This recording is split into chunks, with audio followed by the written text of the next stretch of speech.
ఐక్యరాజ్య సమితి భద్రతా మండలిలో శాశ్వత సభ్యత్వం కల్పించకపోవడంపై సీరియస్ అయ్యారు ప్రధానమంత్రి నరేంద్ర మోడీ. ఐక్యరాజ్య సమితి జనరల్ కౌన్సిల్ సమావేశంలో మాట్లాడిన ఆయన భద్రతా మండలిలో నిర్ణయాధికారం కోసం తాము ఇంకెంతకాలం వేచి చూడాలని ప్రశ్నించారు. ఐక్యరాజ్య సమితిలో సంస్కరణలు జరగాల్సిందేనన్నారు. భద్రతకు విఘాతం కల్పించే శక్తులపై తాము పోరాటం కొనసాగిస్తూనే ఉంటామని చెప్పారు మోడీ. पिछले 8-9 महीने से पूरा विश्व कोरोना वैश्विक महामारी से संघर्ष कर रहा है। इस वैश्विक महामारी से निपटने के प्रयासों में संयुक्त राष्ट्र कहां है? एक प्रभावशाली रिस्पांस कहां है? अध्यक्ष महोदय, संयुक्त राष्ट्र की प्रतिक्रियाओं में बदलाव, व्यवस्थाओं में बदलाव, स्वरूप में बदलाव आज समय की मांग है। संयुक्त राष्ट्र का भारत में जो सम्मान है, भारत के 130 करोड़ से ज्यादा लोगों का इस वैश्विक संस्था पर जो अटूट विश्वास है, वो आपको बहुत कम देशों में मिलेगा। लेकिन ये भी उतनी ही बड़ी सच्चाई है कि भारत के लोग संयुक्त राष्ट्र के रिफॉर्म को लेकर जो प्रोसेस चल रहा है, उसके पूरा होने का बहुत लंबे समय से इंतजार कर रहे हैं।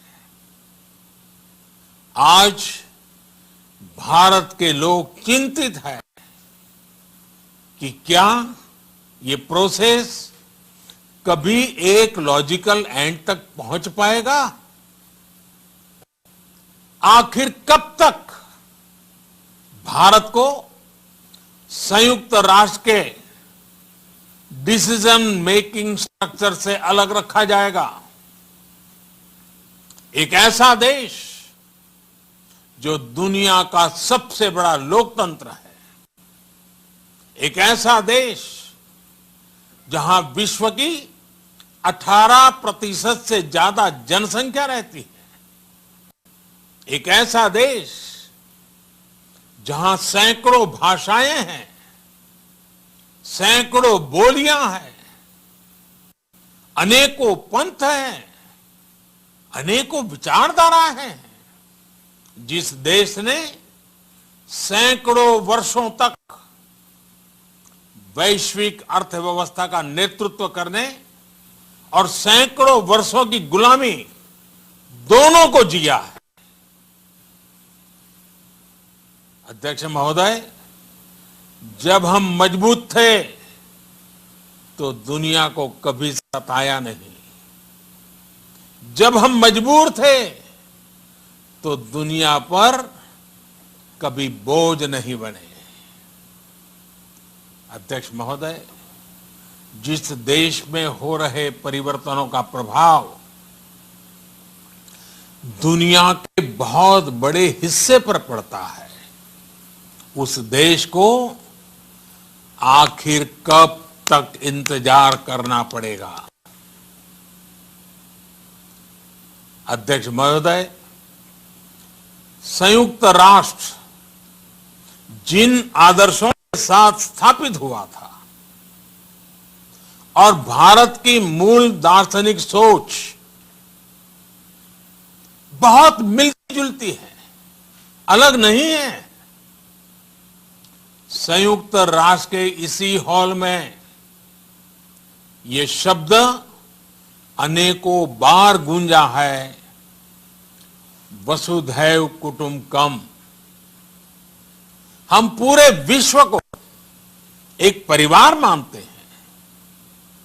यह हमारी संस्कृति, संस्कार और सोच का हिस्सा है। संयुक्त राष्ट्र में भी भारत ने हमेशा विश्व कल्याण को ही प्राथमिकता दी है।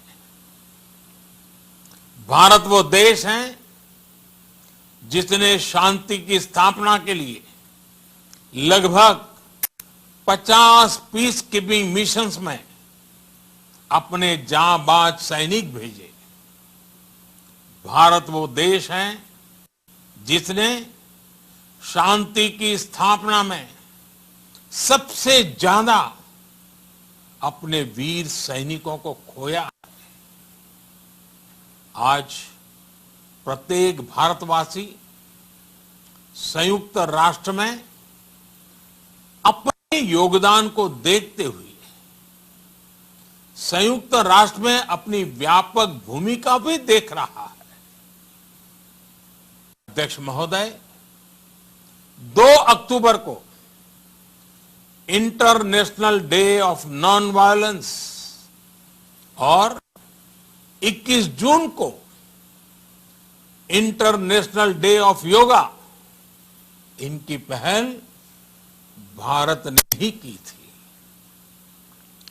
Coalition for disaster resilience infrastructure और इंटरनेशनल सोलर अलायंस, ये भारत के ही प्रयास है। भारत ने हमेशा पूरी मानव जाति के हित के बारे में सोचा है, न कि अपने निहित स्वार्थों के बारे में। भारत की नीतियां हमेशा से इसी दर्शन से प्रेरित रही है। भारत की नेबरहुड फर्स्ट पॉलिसी से लेकर एक्ट ईस्ट पॉलिसी तक, security and growth for all in the region, इसकी सोच या फिर इंडो पैसिफिक क्षेत्र के प्रति हमारे विचार, सभी में इस दर्शन की झलक दिखाई देती है। भारत की पार्टनरशिप का मार्गदर्शन भी यही सिद्धांत तय करता है। भारत जब किसी से दोस्ती का हाथ बढ़ाता है तो वो किसी तीसरे के खिलाफ नहीं होती। भारत जब विकास की साझेदारी मजबूत करता है तो उसके पीछे किसी साथी देश को मजबूर करने की सोच नहीं होती। हम अपनी विकास यात्रा से मिले अनुभव साझा करने में कभी पीछे नहीं रहते। अध्यक्ष महोदय, पैंडेमिक के इस मुश्किल समय में भी भारत की फार्मा इंडस्ट्री ने 150 से अधिक देशों को जरूरी दवाइयां भेजी हैं। विश्व के सबसे बड़े वैक्सीन उत्पादक देश के तौर पर आज मैं वैश्विक समुदाय को एक और आश्वासन देना चाहता हूं। भारत की वैक्सीन प्रोडक्शन और वैक्सीन डिलीवरी क्षमता पूरी मानवता को इस संकट से बाहर निकालने के लिए काम आएगी। हम भारत में और अपने पड़ोस में फेज 3 क्लिनिकल ट्रायल्स की तरफ बढ़ रहे हैं। वैक्सीन की डिलीवरी के लिए कोल्ड चेन और स्टोरेज जैसी क्षमता बढ़ाने में भी भारत सभी की मदद करेगा।